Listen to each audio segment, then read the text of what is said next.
Hey, I'm Brian Slasher in Suits. What's going on, dudes? And today we're covering The Conjuring 3, or The Devil Made Me Do It. Well, The Conjuring 3, pretty much. And just like the other Conjuring movies, this is like loosely based off a true story. So this actually happened. There was a murder case, and the guy said the devil made me do it.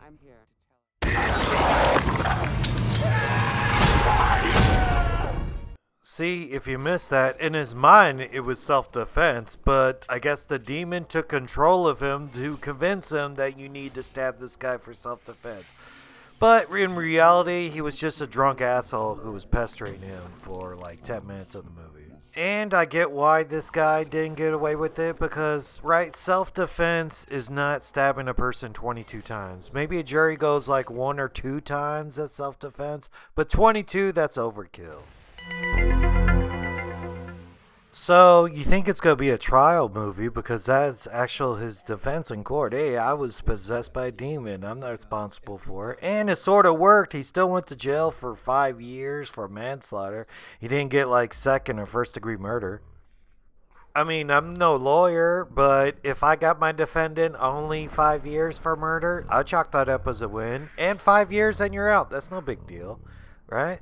So it basically turns into an X-File movie, which is pretty cool. I heard people shitting on that, but I liked it. They found a satanic ritual marker underneath their house, and then they start working with the police because they found other crimes with that same ritual piece in another crime, and it also involves someone getting stabbed 22 times. So I guess you gotta count that girl who got stabbed 22 times, but you can't really see what happened there. To explain it better, Elizabeth Warren was using her Professor Xavier sort of flashback to the moment of death skills, right? To try to find the girl and it go right up to the cliff, but then the vision stops. And then you just see this zombie arm reach up and grab her and try to drag her down and join her down there.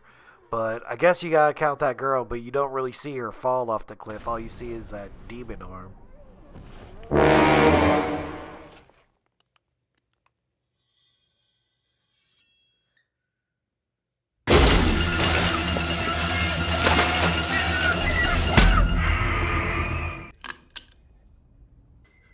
Please, God, don't let me fail.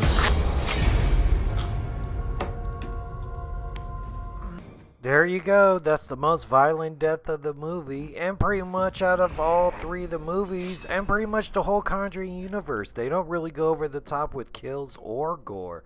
Not a lot of deaths in any of those movies, but this one was pretty neat. So basically, this guy's super into the occult, had a daughter. The daughter ends up being the main bad guy and using the occult stuff to put a curse on that family.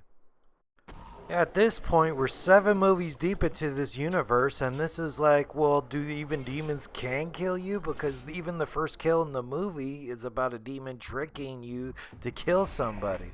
So I think demons really can't even do that. Pick up a knife and slice somebody in the throat. Even though in the first movie, he sort of used a shotgun, but didn't successfully kill nobody. So this is sort of different. Be like, oh, this person's like half demon, half possessed, but can still slice a person's throat in real life.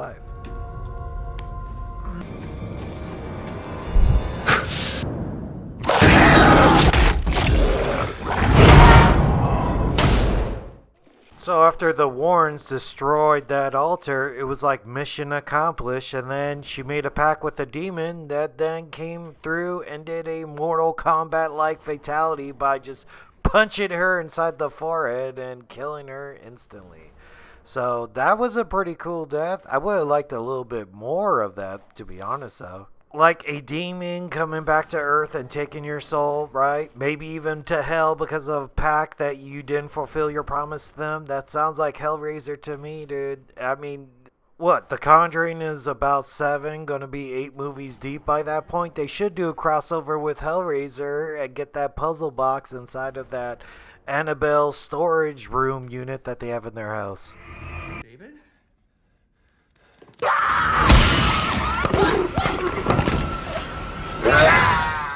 That's just a very cool visual. Like, you can't have a sort of possession movie without people contorting in sort of weird ways. And it's very impressive he's kept his glasses on.